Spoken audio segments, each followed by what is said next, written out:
So I've got one of the almost kind of medium-sized questions here.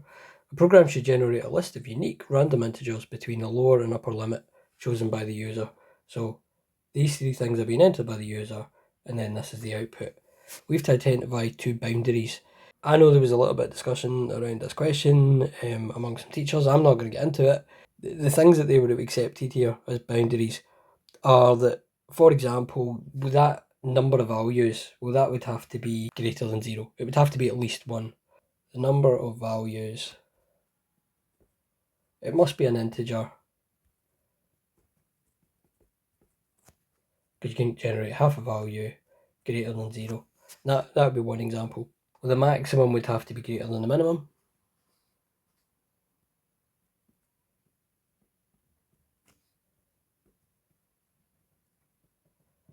You could have that the maximum would have to be more than the minimum plus the number of values, so that there was enough space in between, or that the number of values had to be at most the range between the minimum and maximum, right? Something like that. Then we've got some code. So function valid num, and if I zoom in a bit, this is the function. So the function valid num is used to check if a number is already present in the array or not. When the code is tested, there's an error. So if we look at this code specifically for the function, which is down at line 42, we've got a boolean variable called valid. We're setting that to false. Then we're looping through each one of the values. If that value equals the random number that's just been generated, so if it's in the list, so that's if it's already in the list, then set valid to false. The problem is that valid has already been set to false. Valid has never been true. It's only ever going to be false. So there's a logic error there. An error is found in the function valid num lines 34 to 42. So I know that it was 35 on the previous page that I found the error at. On line 35,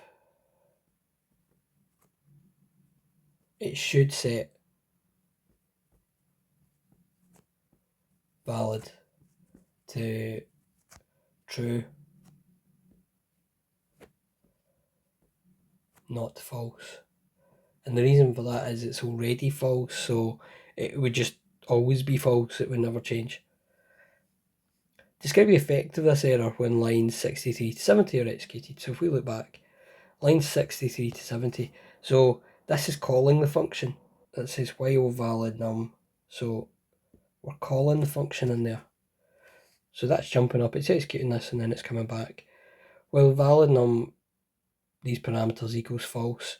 Well, the problem is if it's always false, then this loop will always repeat. So the condition in the loop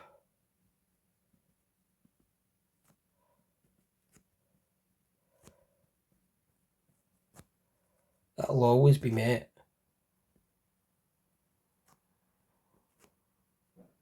Because it's always false. So the loop goes on forever. That loop would never end.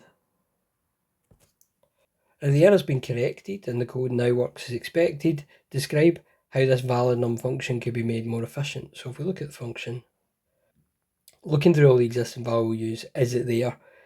If it's found it, it continues looping anyway. So I forget if it says how many values there are. Well, I suppose that's the number of values. That might be a large integer. It's going to keep looping that many times. What you want to do is stop once you find it. So I could say that I could change to a conditional loop.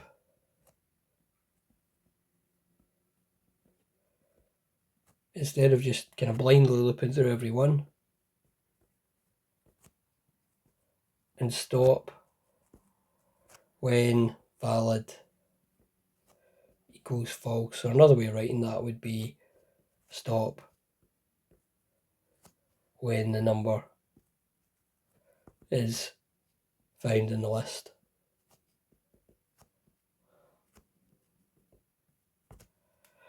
Then we're to identify formal and actual parameters for this valid num function. So it's associated actual parameters, so we need a matching pair here. Formal parameters are random num and values. So these are formal. And the actual parameters are the ones down here. random val, and random list, they're actual. So I just need a matching pair. So that either means that I write random num and random val, or values and random list. Because what matters is the order of the parameters, not the names of them. I could say in there random num, so long as I say random val, or I could have had the other pair.